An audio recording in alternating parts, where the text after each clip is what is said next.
Hello, welcome back guys to Amalia Projects here. Today in this video I'm going to show you a tutorial how to change language in a Gmail on Android. But before it, I have you guys click subscribe and the bells button to support the channel.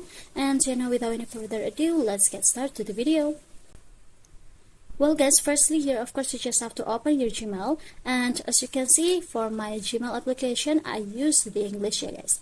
If you want to change your language in your Gmail account, your Gmail applications, you just have to go to your account here at the top right in the corner of your screen, and after go ahead to this manage your Google account. And now in this page go ahead to this personal info. After you just have to scroll it down again until you find here the language option here guys. Just go ahead and tap on it. I use the English UK. If you want to change it here, you just have to choose and select the language that you want to use. For example, here you just have to tap on this pen icon first. And now you just have to scroll down here for the pop-up and choose the language that you want to use. For example, here I'm going to use Indonesian here guys. And after, tap on this save button.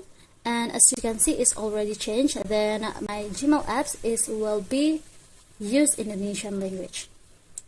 So yeah, I think it's enough guys. Thank you for watching this video. Don't forget to leave your like and comments below. And I'll see you soon on the next one. Goodbye.